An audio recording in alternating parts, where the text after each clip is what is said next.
At today's Cabinet session, the government adopted a decision to increase the tariff for renewable energy sources from the current 3.5 lipa to 10.5 lipa per kilowatt hour, which means that the average monthly electricity bill will increase by about 20 kuna. The new prices will come into force at the beginning of September, and bigger bills can be expected in October. Speaking on Croatian television last night, Economy Minister Martina Dalic said that none of the government ministers were happy about the price hike, but that the government had to honour the commitments it made when joining the European Union. The Croatian Employers Association is not satisfied with the fact that they were only informed about the increase in electricity prices a day before the decision was adopted. The association's president, Davor Majetic, said on Croatian radio this morning that this decision was a serious blow against Croatian businesses. He said it would create a domino effect and result in a 15% increase in business expenses. In his opening address to the Cabinet today, Prime Minister Andrej Plenković said that the memorial plaque in Jasenovac commemorating 11 members of the Croatian Defence Forces killed during the Homeland War would be replaced, and a solution would be found that would not offend the innocent victims of the Second World War Ustasha concentration camp in Jasenovac.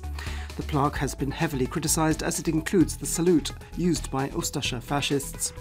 The Prime Minister also said that the commission he established to deal with this issue should make its recommendations to the government by March of next year. Although Deputy Prime Minister and HNS leader Predrag Štromar confirmed on Croatian television last night that the reform of Croatia's school curricula would go ahead, Prime Minister Andrej Plenković spent more than 4 hours last night discussing that issue with educational experts within his HDZ political party. Given that the commission tasked with drawing up the action plan for this hasn't met for weeks, Plenković recently set it a deadline for finishing this work by the 8th of September. Bosnia and Herzegovina's Minister for Civil Affairs, Adil Osmanović, has sent a letter to the Croatian Minister for the Sea, Transport and Infrastructure, Oleg Butković, copied to top EU officials. In it, he warns that Bosnia-Herzegovina could unilaterally terminate its border agreement with Croatia and define its own sea border if Croatia doesn't suspend its construction of the Pelješac Bridge. Sport, and in tennis, Croatia's Bona Čorić defeated the number 4 seed German Alexander Zverev last night in the second round of the US Open. The score was 3-6, 7-5, 7-6, 7-6. In the third round, Čorić faces the South African Kevin Anderson. Croatia's top-ranked player Marin Cilic is also through to the third round after beating German Florian Mayer 6-3, 6-3, 6-3 and will now face the Argentinian Diego Schwartzman. Ivo Karlovic, however, lost to the American Bjorn Fratangelo in the first round. The score was 6-7, 4-6, 6-3, 6-7.